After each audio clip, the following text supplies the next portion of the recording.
TV. Oh no no no no no no no no no no. Hey you want baby get you keenly. Hey you want baby love it keenly. You want no say. We got the Yardway families from Kingston to New York. We have the news with Backbone. Another wave is here, guys. We remember about Beachy Stout. We remember about the Port Antonio incident there. Guys, when you watch the news, watch the outcome. Look at it.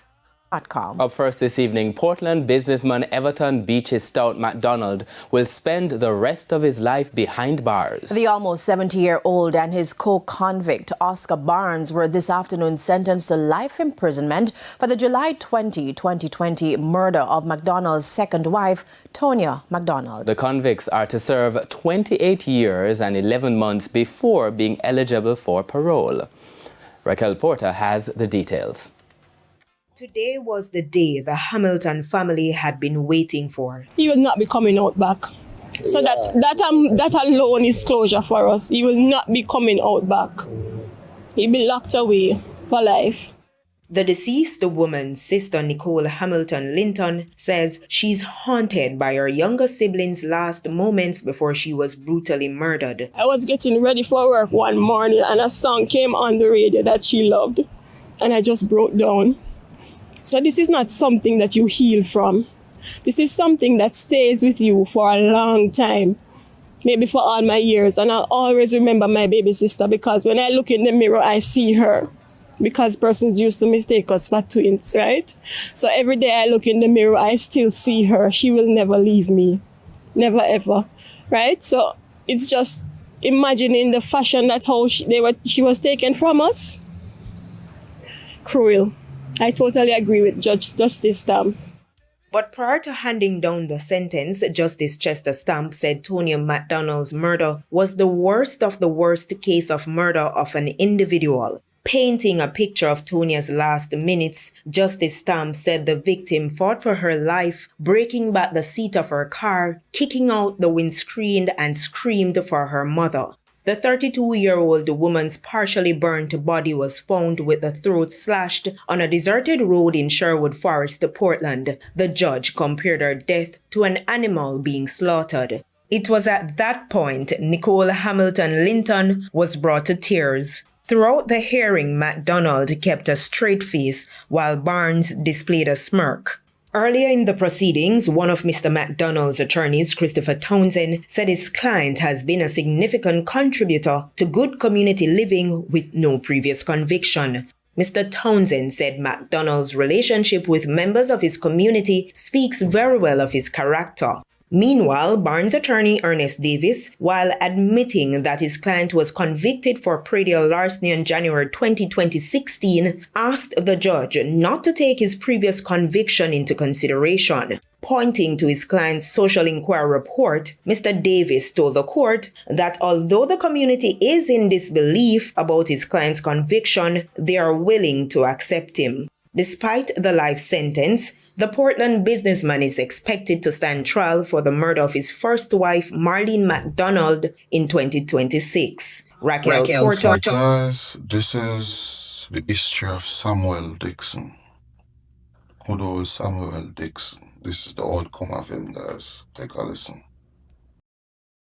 On the evening of March 24, 2025, Samuel Dixon pulled into his driveway in Tower Isle. Before he could step out of his vehicle, the property burst into gunfire as multiple shooters launched a coordinated ambush. Investigators eventually recovered more than 70 spent ammunition casings. This wasn't a robbery. The attackers left Dixon's licensed firearm and his personal valuables untouched on his body. The forensic evidence points to a professional executive elimination, suggesting that even a successful entrepreneur in Jamaica's northern parishes operates within an environment of organized lethal risk. Dixon had spent 30 years building a commercial footprint across St. Mary and Portland, anchored largely by a used car dealership and an auto parts store. These industries operate in a region currently under heavy police scrutiny for a sophisticated car stealing and dismantling ring. For the authorities, the most logical motive for Dixon's death was a violent systemic purge within these local automotive networks. Dixon died in March. But if you check the Jamaican Supreme Court civil list for the week of November 24, 2025, his name is right there. He was scheduled for a case management conference 8 months after his assassination. While the criminal underworld moved with enough speed to end a life in seconds, the civil justice system was still processing paperwork for a man who was no longer there. This legal trail began in 2006. Dixon agreed to buy a property at 25 Summerstown Road in Port Antonio for $3.2 million Jamaican dollars. He took physical possession of the land in 2008, but the official title transfer never followed. The sellers stalled, eventually arguing in court that the original price was a gross undervalue of the land's true worth.